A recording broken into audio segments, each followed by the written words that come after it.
But sometimes the rivers of China turn unkind, and the disaster of flood visits the countryside.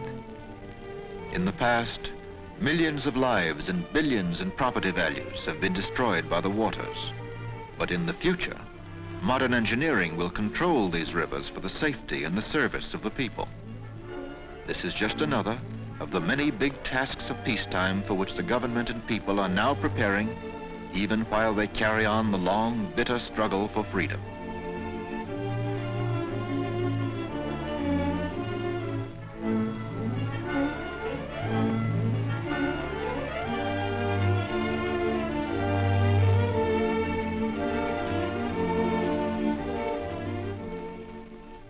China has been called the sleeping giant because it clung to the ways of the past while the younger civilizations of Europe and America embarked on the Industrial Revolution.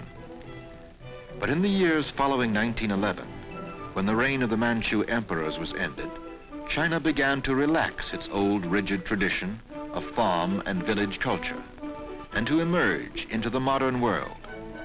This progress was slowed down by the civil wars that were the birth pangs of the new republic.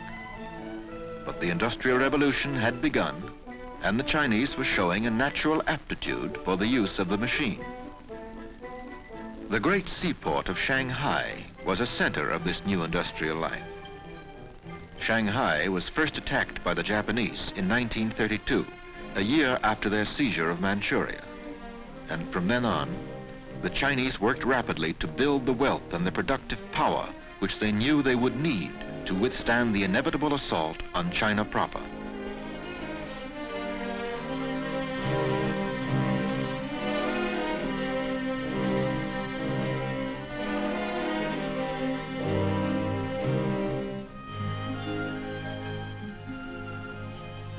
On the home front, handsome residential sections like this were constructed. Modernization was coming swiftly in every phase of life, particularly in the larger cities along the seacoast.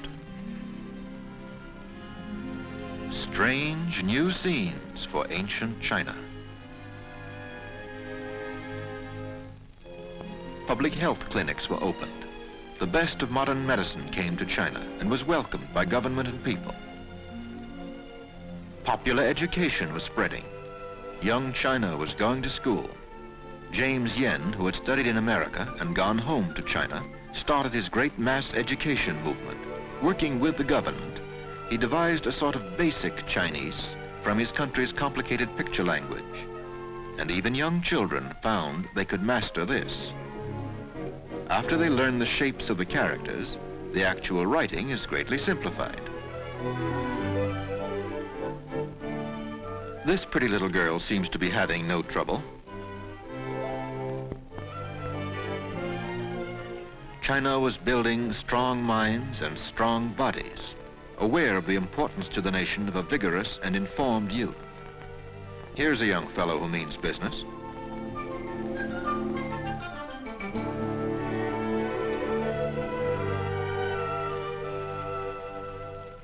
The life of young people in the large cities was much like ours here in America.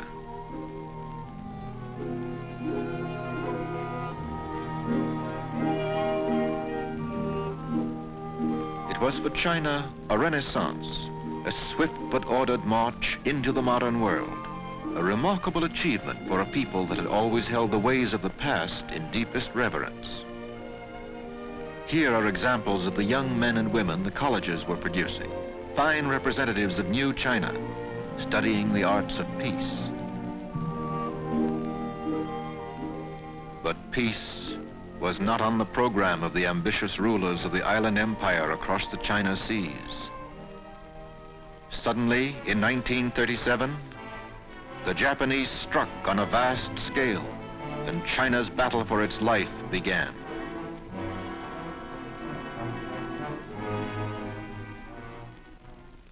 Then, different scenes.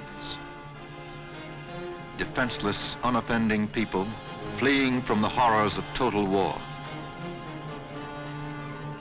50 millions of people like these were the victims.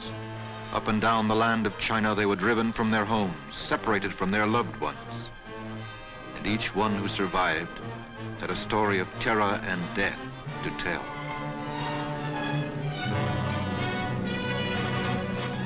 Those who escaped were the lucky ones, for behind them the survivors of bomb and bullet were either slaughtered or enslaved.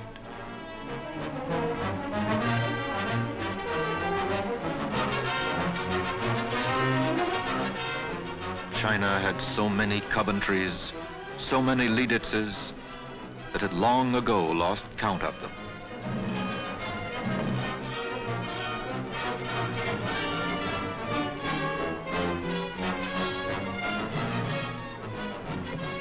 Individuals lost everything, and the nation, faced with total war, had lost more than 70% of its industrial capacity to make the tools and munitions of war. Such a vast displacement of population paralyzed the transportation systems. In the confusion, it soon became a matter of every person for himself as the people sought what safety there was in the interior. Millions that the bombs did not kill died of starvation. And those were indeed fortunate who found strength in the rice bowl to struggle on.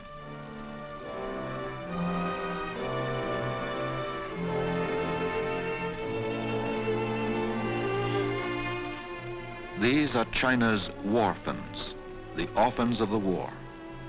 Many thousands of them today are in the friendly haven of the orphanages supported through United China Relief.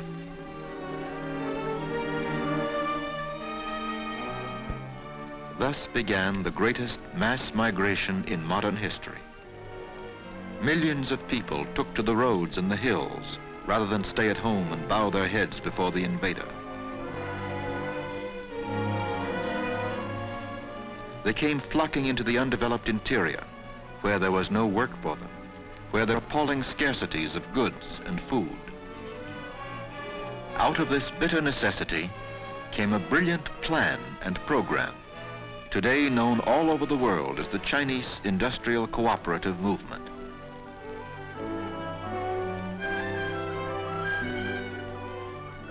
Here, the refugees register for food and a job in the workshops. The cooperatives set up their first meager equipment in small units in the walls of cities, in caves in the hills, under trees, or wherever shelter could be found from the weather and from roving Japanese bombers. Often they had to use century-old methods for lack of modern tools. Thousands of women rallied to spin and weave army blankets for the soldiers in the field. Out of occupied areas, guerrilla soldiers and workers spirited tools and materials to the cooperative factories. Some equipment was set up as far as 1,500 miles from its starting point.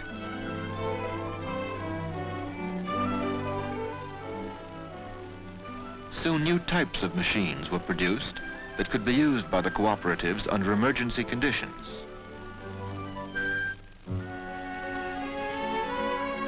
In more than 2,000 of these cooperative workshops, 500 different articles are made for the Army, Red Cross, and civilian population.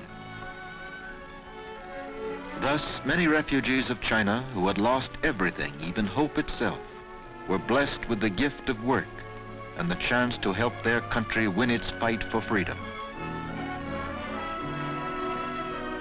At this canvas cooperative, the day's production is ready for shipment to the armies in the field.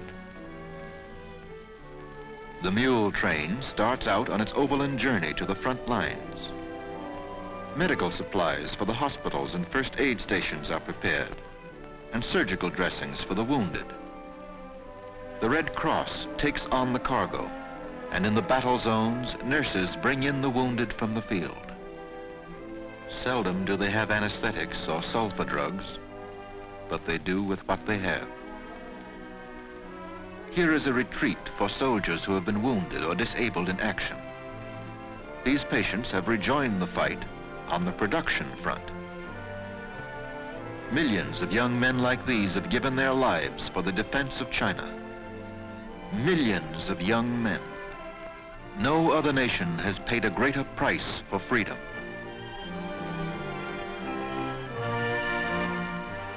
The faces of fighting China, good comrades for us to have in this gigantic war we fight in Asia and the Pacific. The leader of fighting China, Generalissimo Chiang Kai-shek. And the heart of fighting China, Chongqing, capital city of a nation that remains, after 7 years of war, unconquered and unconquerable.